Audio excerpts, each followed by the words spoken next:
ওয়া আম্মা মান বাখিলা, বলেন ওয়া আম্মা মান বাখিলা, জানার পরে, বোঝার পরে, ঈমান আনার পরে, এটা কিন্তু ঈমানদারদেরকে বলা হচ্ছে। ঈমান আনার পরে, আল্লাহকে আল্লাহ বলে স্বীকার করার পরে, কোরআনকে জীবন ব্যবস্থা হিসেবে স্বীকার করার পরে, বিশ্ব নবীকে নবী বলে মেনে নেওয়ার পরে, যদি কেউ ইসলামের জন্য খরচ করতে মনে করে জরিমানা যাচ্ছে, মনে হচ্ছে আমার খসিয়া গেল, মনে হচ্ছে জ্বলিয়া গেল, কি হয়ে গেল, জ্বলিয়া যাচ্ছে, ইসলামের ট্যাক্স আছে না, দিদি জ্বলা শুরু হয়েছে, দিলে না জানি কি হবে, মনে হচ্ছে জরিমানা গেছে, জ্বলে গেল, পুড়িয়া গেল, একখানি খসে চলে গেল, দরুন ভাঙ্গা গেল। কি কয় আমরা দরুন ভাঙ্গা বোঝেন? ওই যে এখন নদী ভাঙ্গিচ্ছে না, ওর মনের মধ্যে মানে কলজের দরুন ভেঙে গেল, হয় সভ্য না, ইসলামের নামে খরচ, আমার ছেলেদের নামে জল পান লাগা লাগবে, ঠিক না? আল্লাহ পাক বলছেন, ও বান্দা, যদি কৃপণতার প্রমাণ আমি পাই, তোমার জিন্দেগির ভিতরে কৃপণতার প্রমাণ যদি পাই, যদি আমি দেখি, আল্লাহর চোখে যদি ধরা পড়ে যায়, তুমি পয়সা খরচটাকে ভয় পাও, পয়সা খরচ করা লাগবে দেখে মেলা জায়গা তার বসো না তুমি, এরকম লোক আছে না নাই? কচুরি বসলি টাকা দেওয়া লাগে, আর যাবো না যা, আর যাবো না যা, বসলি টাকা দেওয়া লাগে। যদি কৃপণতার আমি আল্লাহর কাছে প্রমাণ আমি পাই, আর একটা হলো ওয়াস্তাগনা, আর তোমার মধ্যে যদি দাম্ভিকতা তৈরি হয়, কি হয়? দাম্ভিকতা তৈরি হয়, অহংকার তৈরি হয়, মানুষকে মানুষই মনে করেন, এরকম লোক আছে না নাই? মনে করে আমার চাইতে বড় জ্ঞানী আর কেউ নাই, কিসের কোরআন হাদিস, আমি কি কম বুঝি নাকি, এরকম লোক আছে না নাই? জোরে কম। ওয়াস্তাগনা, নিজেকে স্বয়ং সম্পূর্ণ মনে করে এই দুনিয়া, এই দেশ, এটা চালাবার জন্য যত বিধান দরকার, ওটা কোরআনের কাছে যায় খাড়া হয়ে থাকা লাগবে না, হাদিসের কাছে যাওয়া লাগবে না, আমরা নিজেরাই মগজ দিয়ে ওটা বানায় দিতে পারি, আমরা এমন আইন বানায় দেব আল্লাহর চাইতে সেটা ভালো বেশি হবে। জনগণ যদি না মানে কুবিয়া মানামো, এরকম লোক আছে না নাই? জোরে কম। আল্লাহ পাক বলছেন, এই দোষ যদি প্রমাণ হয় আমার কাছে, দুনিয়ার সমস্ত মানুষগুলোকে এতিমের মতো, মিসকিনের মতো কোরআনের কাছে দাঁড়িয়ে থাকতে হবে কোরআনের বিধানকে নেওয়ার জন্য, ঠিক না ঠিক? কিন্তু নিজেরা কোরআনের কাছে আসবে না, নিজেরাই কোরআনের মতো করে আর একটা বিধান তারা রচনা করে দেশ চালাচ্ছে। কোরআন কিন্তু একটা সংবিধান, কোরআন একটা কি, আপনারা কি জানেন? সৌদি আরবে আজও পর্যন্ত লিখিত কোনো সংবিধান নাই। নবী মৃত্যুর পর আজও পর্যন্ত সৌদি আরবে লিখিত কোনো সংবিধান নাই। দুনিয়ার কোনো মানুষের বানানো কোনো সংবিধান সৌদি আরবে কিন্তু নাই। আজও পর্যন্ত সৌদি আরব বলেছে, আল্লাহ যেহেতু লিখিত একটা সংবিধান আমাদের হাতে দিয়েছে, এটা থাকতে আবার মানাবো কি জন্যে? এটাই তো সংবিধান। সুবহানাল্লাহ বলেন। সৌদি আরবের এত অন্যায় অবিচারের খবর পান, তাও কি আল্লাহ রহমত সেটি বন্ধ হয়েছে? একটা গুণ ওদের আছে, সে গুণটা হলো এই দুনিয়ার কোনো দেশ থেকে তারা সংবিধান হাওলাত করে নাই, নিজেরাও কোনো সংবিধান রচনা করে নাই, বরং আল্লাহর কোরআন এই 1400 বছর হয়ে গেল, আজও পর্যন্ত সৌদির জনগণের জন্য কোরআন শরীফটাই সংবিধান হিসেবে আজও কায়েম আছে। আল্লাহর কোরআন যেই দেশে সংবিধান হয়ে যায়, ওয়ালাউ আন্নাহুম আকামুত তাওরাতা ওয়াল ইনজিলা ওয়া মা উনজিলা ইলাইহিম মির রাব্বিহিম লাআকালু মিন ফাওকিহিম ওয়া মিন তাহতি আরজুলিহিম। আল্লাহু আকবার। কোন জাতি যদি আল্লাহর কোরআনকে বাস্তবায়ন করে, আল্লাহর কোরআনকে সংবিধান বানায় নিজের দেশের, আল্লাহর কোরআন অনুযায়ী দেশ চলবে, সংসদ চলবে, আদালত চলবে, বিচারালয় চলবে, কোরআনের বিধান অনুযায়ী অর্থনীতি চলবে, রাজনীতি চলবে, সমাজনীতি চলবে, শিক্ষানীতি চলবে, এ কোরআন অনুযায়ী যদি সবটুকুন চালানো হয়, আল্লাহ পাক বলছেন ওই দেশের জনগণের খাবারের জন্য আসমানের সকল রিজেকের দরজাগুলো খুলে দিব।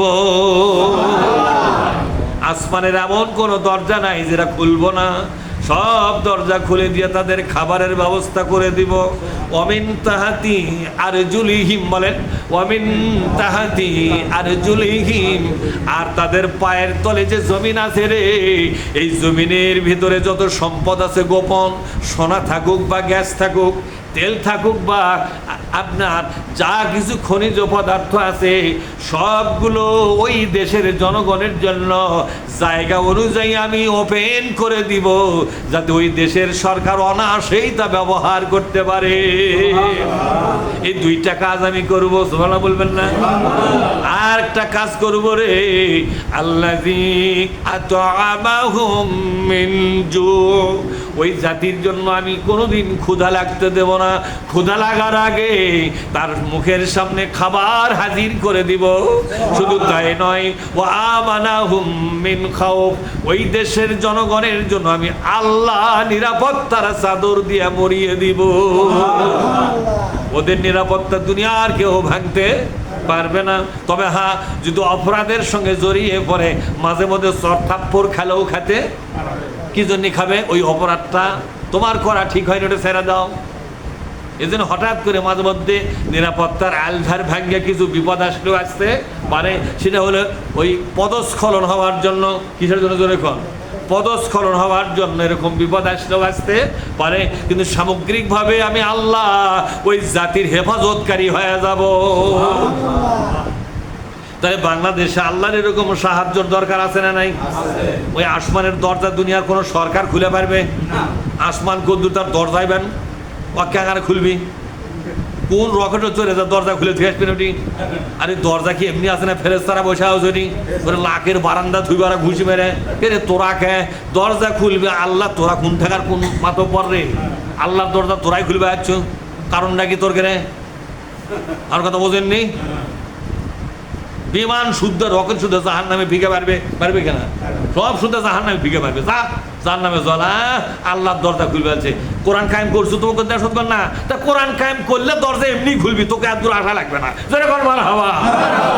কোরআন কায়েম কর, আসমানের দরজা খোলার জন্য আসমানের মধ্যে আশা লাগবে না। এটা এমনি এমনি দেখবো খুলে গেছে, এটাকে ঘুরতে বেড়াচ্ছ তোরা। ওটি যা কোরআন কায়েম কর, খুললে আল্লাহ যখন দেখবে কোরআন কায়েম হয়ে গেছে, দরজা এমনি খুলে দেবে। বিশ্বাস না হয় কায়েম করেই দেখ। কোরআন কায়েম করা বাদ দেয়, দরজা ঘুরে বেড়াচ্ছ। আল্লাহ পাক কথাগুলোকে বুঝতেছেন? আল্লাহ পাক বলছেন যারা নাকি নিজের দাম্ভিকতা প্রকাশ করবে। দাম্ভিকতা কারা করেন? আল্লাহ নবী বলেছেন, এবং বিভিন্ন মুফাসসিরগণ আয়াতের তাফসীর করতে গিয়ে বলেন, আল্লাহর কোরআনের এই জীবন ব্যবস্থা থাকার পরও যারা এটার বিপরীত মানুষের তৈরি করা আইনের দলপাটি করে, কি করে জোরে কর?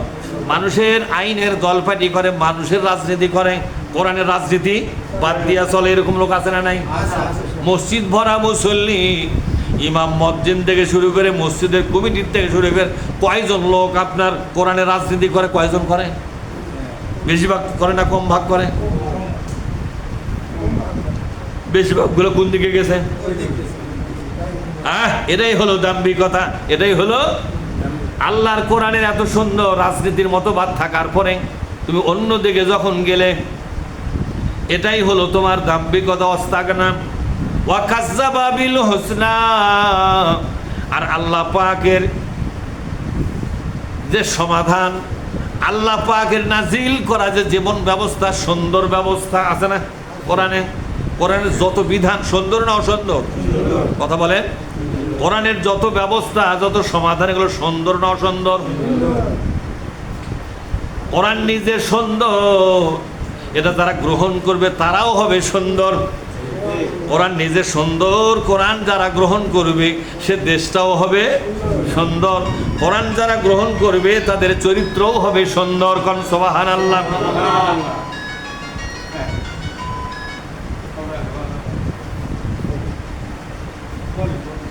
আমার কথা বুঝতে পারছেন? তাহলে কোরআন গ্রহণ করলে আপনার চরিত্র কি হবে? সুন্দর হবে। যদি গোটা জাতি গ্রহণ করে, জাতির চরিত্র কি হবে? আর কি কোনো সন্ত্রাস থাকবে? আর কোনো চাঁদাবাজি থাকবে? আর কোনো দুর্নীতি থাকবে? নাকি কোনো ধর্ষণ থাকবে? কোনো অপরাধ কিন্তু এখানে তৈরি হবে না। চুরি বন্ধ হবে, ডাকাতি বন্ধ হবে, সুদ বন্ধ হবে, ঘুষ বন্ধ হবে, চাঁদাবাজি বন্ধ হবে, একটা নির্মল জান্নাতি দেশে রূপান্তর হবে। কোরআন যেমন সুন্দর, এরকম একটা সুন্দর দেশ কোরআন বানায়া দিবে। কিন্তু আল্লাহ পাক বলছেন ওয়া কাজ্জাবা বিল হুসনা, যারা নাকি এই সুন্দর ব্যবস্থাকে অস্বীকার করে, কি করে? তারা বলে কোরআন শুধু ব্যক্তিগত জীবনে আমরা মেনে চলবো, রাজনীতির জীবনে কোরআন আসতে দেব না, কোরআন নিয়ে রাজনীতি আমরা করতে দেব না, কোরআনের রাজনীতি করবে যারা তাদের মাথা ফেটে দেব, বলে কিনা? এ কথা বল না কেন? কারণ ওরা জানে কোরআনের রাজনীতি একবার যদি সংসদে ঢোকে, শয়তানদের শয়তানি, লম্পটদের লম্পটগিরি, সুদারুদের সুদগিরি, ঘুষখোরদের ঘুষ খাওয়া, চাঁদাবাজদের চাঁদাবাজি, নোংরাদের নোংরামি, লটারি আলাদের লটারি খেলা, সব কিছুর কবর রচনা হবে। হবে কিনা জোরে কন? সুদের ব্যাংকের কবর রচনা হয়ে যাবে, চাঁদাবাজের কবর রচনা হয়ে যাবে, সন্ত্রাসের কবর রচনা হবে। হবে কিনা জোরে কন? ধর্ষণ বন্ধ হবে, জেনা ব্যভিচার বন্ধ হবে, লটারি খেলা বন্ধ হবে, গোটা দেশে শুধু জান্নাতি পরিবেশ বিরাজ করবে। আল্লাহ পাক বলছেন ওয়া কাজ্জাবা বিল হুসনা, কোরআনের এই সুন্দর ব্যবস্থাকে যারা মেনে নিতে পারতেছে না, আমি আল্লাহ কথা দিলাম ফাসানুয়াসসিরুহু লিল উসরা, আমি আল্লাহ পাক কঠিন এই যে জঘন্য কাজ করা, জাহান্নামে যাওয়ার যে কঠিন কাজ, এই কঠিন কাজগুলো তার কাছে সহজ করে দেব। এই আয়াত দ্বারা বোঝা গেল জান্নাতে যাওয়া সহজ না জাহান্নামে যাওয়া সহজ? জাহান্নামের কাজ করলে প্রথম আগে বিবেকের সঙ্গে আপনার যুদ্ধ করা লাগে, লাগে কিনা জোরে কন? আপনার বিবেক বলে এই অন্যায়টা করা ঠিক হয় নাই, বিবেকের গালে থাপ্পড় দেয়, বিবেকটাকে অফ করে দেওয়া লাগে। মানুষের বিবেক হলো দুনিয়ার শ্রেষ্ঠ আদালত, ঠিক না? এই আদালতের মুখে মাটি দেওয়া লাগে অন্যায় করার সময়। অর্থাৎ অন্যায় যারা করে সর্বপ্রথম তারা তাদের বিবেকের দুশ্মন হয়ে যায়, প্রতিবেশীর দুশ্মন হয়, দেশের শত্রু হয়, এমনকি মানসিকভাবে সে দুর্বল থাকে, অন্যায় করে করে ছোট হয়ে যায়, খালি ধরা পড়ার ভয়, খালি ধরা পড়ার ভয়। যে দলে ছিল সে দলের যখন পরাজয় আসে তখন লুকাবার জায়গা খোঁজে। তাহলে বোঝা গেল লোকটা জাহান্নামের পথে যাওয়াটা সহজ ছিল না কঠিন ছিল? এটা এই কঠিন কাজটা সহজ করে দিয়েছেন কে? আল্লাহ পাক বলেন বান্দা রে, নামাজের মধ্যে মধ্যে যত রাকাত নামাজ ততবার দরখাস্ত করে বলেছিল আল্লাহ আমাদেরকে সিরাতে মুস্তাকিম দিয়া দাও। আমি তো দিতে চেয়েছি 3টা গুণ অর্জন করলে, কিন্তু 3টা দোষ যখন তোমার মধ্যে আমি খুঁজে পেলাম, সেটা হলো তুমি হলে কৃপণ। কি হয়ে গেলে তুমি? আমার ইসলামের জন্য, আমার কোরআনের জন্য কোনো ত্যাগ স্বীকার তুমি করো না। ত্যাগ স্বীকার করা লাগবে কিনা? কথা কথা আপনার ত্যাগ স্বীকার করা লাগবে কিনা? এই 2 দিন পরে কবর যাবেন, জানাজা হবে। ওয়ামা ইউগনি আনহু মালুহু ইযা তারাদ্দা, আমি যখন তাকে ধরব কোন সম্পদ দিয়া সে কুল পাবে না। এই দেখেন ওয়ামা ইউগনি আনহু মালুহু ইযা তারাদ্দা, আমি যখন তাকে ধরব সে যখন ধ্বংস হবে, আল্লাহর গজবে যখন পড়ে যাবে, আল্লাহর শাস্তি যখন তার উপর কার্যকর শুরু হবে, এই দুনিয়া ভরা সম্পদ দিয়াও 1 পয়সার কোনো উপকার হবে না। যদি বাঁচতে চাও এখনই তোমার সম্পদটা ইসলামের নামে খরচ করে করে তোমার জীবনটা এখন বাঁচাও। মরার পরে তোমার সম্পদ তোমার কোনো কাজে লাগবে না, এ সম্পদ তো বাটোয়ারা হয়ে যাবে। কথা কন না, এ সম্পদ কি হবে? বেটি থাকার বেটা থাক সব কি হয়ে যাবে, আর কেউ না থাকলে ভাগি গোষ্ঠী বেটে বুঝে নিবে, আপনার তাতে 4 পয়সার কোনো সোয়াব হবে না। আল্লাহ পাক বলেন ও বান্দা, সম্পদ যেহেতু তোমার কাছে কম বা বেশি যাই থাকুক আছে, 2 টাকা থাকলেও আছে, ওই 2 টাকার থেকে একটা খেজুর দিয়ে হলেও ওই জাহান্নাম থেকে বাঁচার জন্য আল্লাহর হাতে কিছু জমা দিয়ে দাও।